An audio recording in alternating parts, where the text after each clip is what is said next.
Podcast Cidade Verde. A antecipação das campanhas eleitorais. Isso é muito comum no Brasil. Às vezes, os partidos, os políticos, criticam a imprensa por esse tipo de antecipação.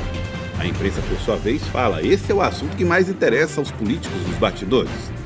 E aí nós vamos tratar hoje, no nosso Três Poderes, será que essa antecipação de campanha é ruim ou não para o Brasil e para os brasileiros?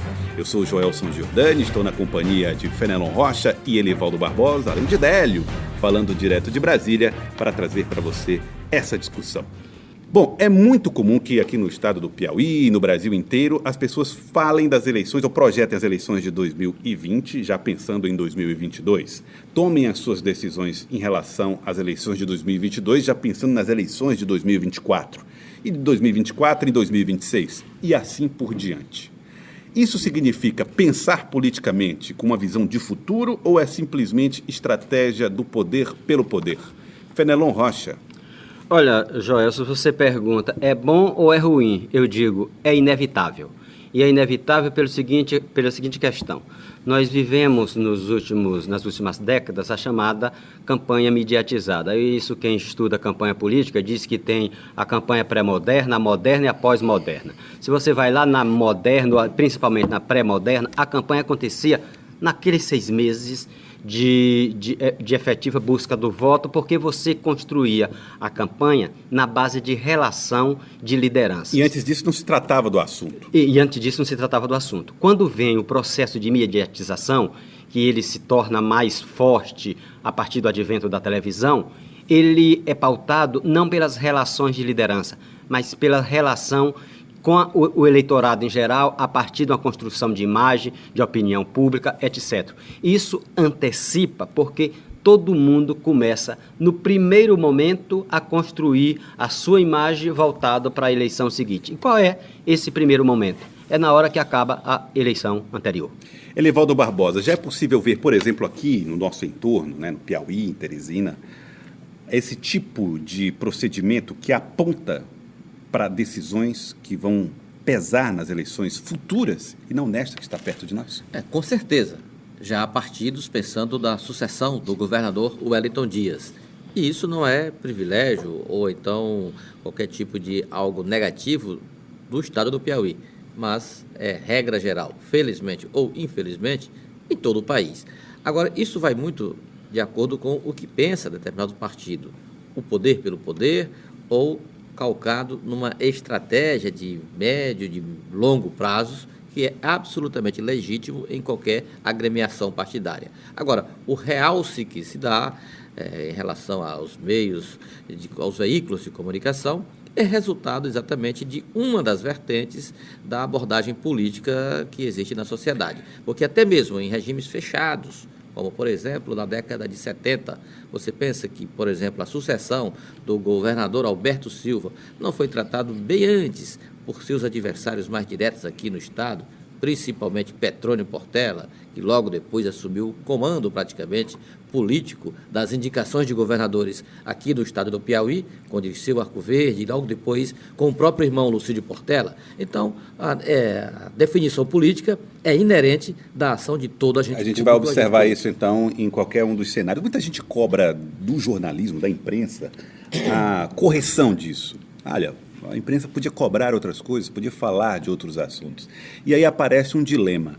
Não tratar desse assunto não seria o mesmo que fazer o serviço daqueles que nos bastidores só falam desse assunto? Fenelon Rocha, isso é uma questão importante. É importante. O que a imprensa não faz não é revelar aquilo que eles, de fato, o que mais importam para as agremiações partidárias. Claro, o próprio Elivaldo traz essa informação, por exemplo, na sucessão nos anos 70. O assunto era tratado. Como não havia uma importância, já que no regime muito fechado, uma importância fundamental da participação cidadã, essa mediatização era mais contida, mas ainda assim acontecia. Se você abrir, por exemplo, o Jornal do Brasil, a página do arquivo do Jornal do Brasil, de julho de 74, você vai encontrar o Dirceu Arco Verde em reunião com Ernesto Geisel. O que era aquela reunião? Era costurando a indicação do próprio Dirceu Arco Verde como o governador que assumiria, por indicação de Brasília, assumiria em 75. Então, é o que o Elivaldo ressalta. Agora, há uma preocupação dos partidos em se mostrarem. E, às vezes, até construções do que se chama, entre os estudiosos chamam de pseudos fatos, pseudo-eventos, que a gente na comunicação diz que são os factoides, né? Exatamente para chamar a luz dos holofotes para os fatos. Aí vem um fato como acontece agora, uma disputa dentro do PT, sobre quem é ou não é o pré-candidato do partido. A imprensa vai dizer que não existe? Vai calar? Não pode. Tem que dar a cobertura de algo que é fato, não é invenção. A imprensa é que está criando. Não, a imprensa está reproduzindo, está revelando o que acontece. Aqui, por exemplo, nós tivemos uma declaração dada por Ciro Nogueira Filho, onde ele dizia o seguinte: olha, nós fizemos um acordo com o governador na primeira eleição de que apoiaríamos a reeleição e depois disso um outro cenário seria construído. Ou seja, na eleição que aconteceu há 4 anos atrás, em 2014, eles fizeram um acordo já de olho em 2000, e não só em 18, mas em 22. Os 8 anos. Quer dizer, aí, né? 8 anos adiante. Estabelecia a reeleição do governador e aconteceu isso, né? Uhum. E agora o Progressistas e o senador Ciro Nogueira não esconde isso de ninguém, tem amarrado a estratégia eleitoral para 2020, que todos os partidos estão de olho de 2020 na eleição municipal, até por uma questão de sobrevivência, Fenelon. Mas o PP, de modo especial, como sempre havia dito, pensa de forma muito focada na sucessão do governador, primeiro porque não é que seja o fim da aliança, mas é o momento em que o governador encerra o ciclo dele no Palácio do Karnak. Ou seja, ele encerra um ciclo de 8 anos. Ele deve se desincompatibilizar para disputar, provavelmente, é o caminho quase que natural dos governadores, para disputar a vaga piauiense do Senado Federal, e deixará aí essa disputa interna que a sua base vai se debruçar bastante nesse momento. Então o PP larga na frente, exatamente lançando aí a expectativa de chegar ao poder, de preferência com o apoio do PT e dos aliados que estão aí ainda hoje formando essa coalizão no estado do Piauí. Se isso vai acontecer, é pouco provável que ocorra, é outra história. Aproveito essa deixa, Elivaldo, para perguntar para você. No meio da eleição até 2022 tem as eleições 2020. Sucessos em 2020 pesam para um sucesso em 22? Pesam, sim. Eles não são assim determinantes. Nós já vimos aí no passado, não muito distante, que partidos dizem: olha, vamos eleger o maior número de prefeituras, porque isso aí nos dará a condição de chegarmos ao poder estadual. E acabou não acontecendo. Como, por exemplo, o PTB. O PTB, em 2008, elegeu aí mais de 70 gestores e pensando que no próximo ano, 12 anos depois, iria chegar ao poder no Estado. Não aconteceu, ao contrário. Ficou em terceiro. Ficou em terceiro. Não conseguiu no máximo, não conseguiu levar a eleição para o segundo turno. Mas não foi para o segundo turno. Mas não foi ele para o segundo turno. E os gestores que foram eleitos, muitas vezes ali, filiações com pouca consistência política, ideológica, acabaram migrando para a eleição polarizada entre dois grupos fortes da época, o PSDB e o PSB. Então, isso foi que acabou predominando. Então, você não pode simplesmente ligar uma coisa na outra como se liga uma conta matemática. É importante que a eleição municipal jogue um papel importante nesse aspecto político, tenha a sua integração, mas não é tudo para definir a eleição seguinte. No meio disso tem a opinião popular, o voto do eleitor. Quem diria, por exemplo, que o governador Wellington Dias, que foi massacrado em 2012 na eleição municipal de Teresina, a principal cidade do estado, o espelho do estado, ele ficou aí em terceiro lugar, não foi nem para o segundo turno. Nem então, 20% dos votos. Zero, pois exatamente, foi um rendimento pífio. E logo, no pleito seguinte, venceu a eleição no primeiro turno pela oposição. Até a propósito, quando o Elivaldo disse que eleição não é uma conta matemática, a gente sempre diz o seguinte: em campanha, em eleição, a soma pode ser, você soma 1 mais 1, pode dar 2, pode dar 1,5, pode dar 4, e a gente tem sempre uma lembrança, 2002, quando se dizia assim: o PSDB se juntou com o DEM, com o PFL, né, na verdade? Exatamente. Com o PFL. Tá ganho. Foi o que aconteceu? As bases dos dois partidos reagiram. A conta do 1 mais 1 foi menos que 2. Menos que 2. Bom, mas tem um lugar no Brasil onde não temos eleições de 2 em 2 anos. Talvez seja o único no Brasil onde não temos eleições de 2 em 2 anos, que é o Distrito Federal. E de lá fala Délio Rocha, explicando dessa peculiaridade lá da região do Distrito Federal. Délio Rocha. Olha, Joelso, em Brasília e no Distrito Federal como um todo, existe uma particularidade em relação ao restante do país no que diz respeito às eleições. Aqui, as disputas eleitorais só acontecem de 4 em 4 anos, não tem disputa para prefeito, para vereador. Em função disso, a ansiedade, as articulações que costumam anteceder as eleições têm um ritmo diferente, porque o tempo entre um pleito e outro é maior. Isso dá mais tranquilidade para o gestor trabalhar, ele não tem aquela pressão de uma nova eleição no meio do mandato, mesmo que para outros cargos, o que pode tirar o foco da administração para concentrar nos palanques eleitorais. Por outro lado, os gestores perdem a referência das disputas municipais, que podem servir como um termômetro para as eleições gerais ou como uma preliminar para as eleições que concentram os cargos mais desejados de presidente, de governador, senador e deputado. Mas isso não quer dizer que a ansiedade esteja ausente, até porque a política é construída no dia a dia, mas sempre com um olhar no horizonte nas próximas eleições. Ainda assim, Joelson, a gente pode dizer que as articulações pré-eleitorais no Distrito Federal são menos intensas do que no Piauí. Aliás, no Congresso Nacional, aqui em Brasília, que reúne parlamentares de todo o país, acostumados a uma rotina eleitoral a cada 2 anos, o termômetro já é outro. O tema eleição para os deputados e senadores de outras regiões é discutido com mais frequência, está sempre na ordem do dia, portanto, é fonte permanente de ansiedade. Joelson. Tá aí então, o Délio Rocha está falando a respeito do Distrito Federal, da escolha ali do governador e dos deputados distritais. Porém, em Brasília, há antecipação de campanha também, Fenelon Rocha? Só há. Vamos lembrar aqui a votação de matérias importantes dentro do próprio Congresso. A votação da reforma da Previdência. Quando vem o PDT e toma uma posição deliberada, fechada, contra a reforma, sem antes mesmo de fazer uma análise da própria proposta, o que é que ele estava tomando de decisão? Uma decisão contra o governo Bolsonaro e de olho não em 2020, mas já de olho em 2022.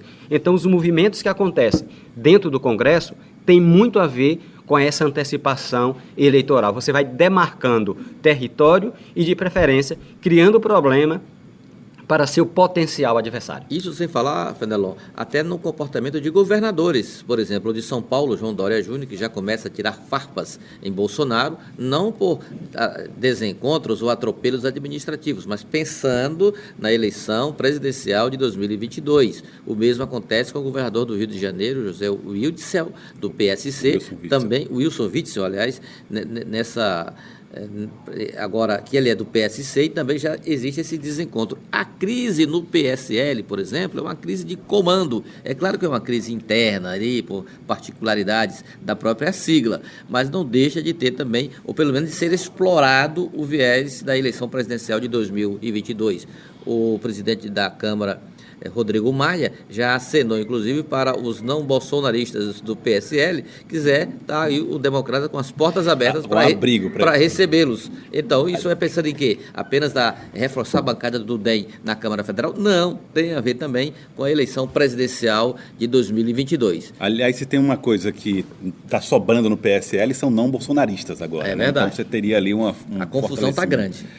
Bom, o presidente, vamos falar aqui agora do presidente Bolsonaro. Vocês já veem nele gestos de antecipação de campanha? Nele também? Acho que sim. Acho que tem vários gestos que apontam para isso. Ele tem conseguido verbalizar, abandonou aquela postura inicial, diz, vou pensar, eu sou candidato eleito para até 22, começou a empunhar um outro discurso que aponta para mais além. Então a gente tem um Bolsonaro efetivamente empenhado, a refrega dele, tanto com o Wilson Witzel como com João Dória Júnior, reforçam essa leitura e alguns entendimentos que ele vem construindo dentro do próprio Congresso apontam para essa preocupação que ele tem de renovar o mandato. Agora ele vai precisar alugar um outro partido, porque o PSL realmente nessas primeiras iniciativas dele fica com a situação meio que complicada. Não tem clima? Não há clima, a situação ficou absolutamente insustentável. Ou ele fica com o partido, Isso. ou Bivar fica com o partido sem Bolsonaro. Mas o certo é que ele não ia pensar numa estrutura partidária agora, no início de mandato, sem essa perspectiva de 2022. Ele sabe muito bem que precisa de um amparo partidário. Não adianta só as peculiaridades da eleição do presidente Bolsonaro, como a força das redes sociais, do estilo dele, a negação ao PT, enfim, mas ele precisa de uma estrutura partidária que lhe dê sustentação, inclusive, para a governabilidade. Bom, antes de eu passar para o último tema que eu quero discutir com vocês, eu vou ouvir a opinião do Délio Rocha. O Délio também tem uma posição a respeito dessa antecipação de campanha direto de Brasília. Délio Rocha. Eu diria, Joelso, que em geral a antecipação do processo eleitoral não é uma medida salutar. Do ponto de vista estratégico e da perspectiva de poder, pode até ser benéfico para um grupo político ou pode fortalecer uma determinada liderança partidária e abrir caminho para uma vitória nas urnas lá na frente. Mas a questão, Joelso, é que isso acaba desviando a atenção para temas menos urgentes. E para ilustrar, posso usar um exemplo no plano nacional, o exemplo do presidente Jair Bolsonaro.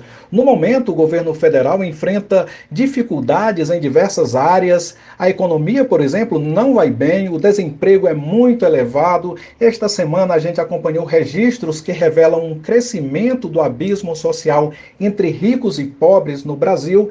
Então, num cenário como este, o presidente Jair Bolsonaro não deveria estar preocupado com as eleições de 2022. Mas em vários momentos ele já anunciou sua candidatura à reeleição, já rompeu politicamente com o governador do Rio de Janeiro, Wilson Witzel, isso porque Witzel também manifestou o interesse de disputar o Palácio do Planalto em 2022. Bolsonaro também não dialoga mais com João Dória, porque o governador paulista é outro que alimenta o sonho de chegar à presidência da República. Só que ainda estamos bem longe de 2022 e Bolsonaro está precisando de aliados, de apoio para colocar o Brasil nos eixos. E ao antecipar o processo eleitoral, ele cria mais problemas do que soluções. Joelso, e considero a disputa antecipada ainda mais preocupante nestes tempos de muitas fake news nas redes sociais, que criam um clima ainda mais beligerante. E usando novamente como referência o Plano Nacional, a gente vive um momento de muita polarização e intolerância no cenário político. O Brasil, que se dividiu de maneira agressiva nas últimas eleições, está longe de voltar a se unir. E o país talvez precise respirar um pouco mais antes de gastar suas energias em um novo processo eleitoral. Joelson. Tá aí, então, o Délio falando de Brasília. Bom, a última questão, que é a questão chave, que eu acredito que é o que preocupa mais as pessoas que nos ouvem. Antecipar campanha prejudica o governo? A administração fica prejudicada até que ponto, Fenelon? Bom, fica prejudicada porque a gente tem uma cultura política da relação e da troca, né? Da relação de governo e da troca de benefícios que o governo pode oferecer.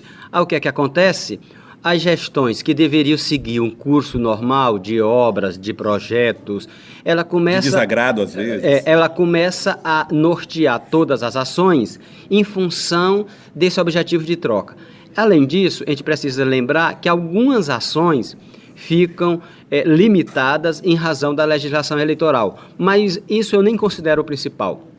Eu considero mesmo como principal essa nossa cultura da troca e de fazer do próprio governo, da gestão, da posição dentro de uma estrutura administrativa, um instrumento fundamental para conquistar votos. É aquela história, Fenelon, se o gestor, seja prefeito, governador ou até mesmo o presidente da República, guiar a sua administração apenas vinculando os seus atos administrativos ao processo eleitoral que ainda vai surgir, aí sim ele compromete profundamente a qualidade da sua gestão. Agora, se ele ficar opinando, como vamos deixar para decidir depois, é importante trazer esse aliado para cá, é importante fortalecer a base, é importante a governabilidade, ou seja, esse discurso, tudo bem, desde que ele não interfira nas suas medidas administrativas. Porque, do contrário, ele vai lotear o governo antes do tempo, ou a prefeitura, ou a presidência da República, e aí sim, com graves prejuízos ao processo administrativo. Mas, às vezes, esse discurso de vamos deixar 2020 para 2020... não passa de discurso, né? Exatamente. Porque ele está dizendo isso, mas na prática agindo está como tal. trabalhando para trazer o deputado tal para a base dele, já pensando em somar aquele partido, trazer o segmento X também para somar eleitoralmente. Então, Já fazendo ataques a grupos adversários exatamente. futuros. Na literatura da ciência política, diz que os partidos se fortalecem para ganhar governos. Quer dizer, eles se fortalecem, ganham governo para implementar políticas públicas. Mas no Brasil e em quase todo o mundo, na verdade, os partidos implementam políticas públicas para ganhar governo. É a essência que tem marcado a atuação partidária. E aí, você que nos ouve, o que você pensa? Você acha que essa antecipação de campanha é uma característica com a qual devemos conviver? Algo que devemos combater? Ou até, quem sabe, essa antecipação de campanha faz com que os políticos estejam cada vez mais atentos às opiniões populares, com medo de perderem votos? Você também pode formar a sua opinião. Quero agradecer a Fenelon Rocha, Elivaldo Barbosa, Délio Rocha de Brasília e, principalmente, agradecer a você que ouve o nosso podcast. Voltamos na semana que vem com outro tema para você. Um grande abraço. Podcast Cidade Verde.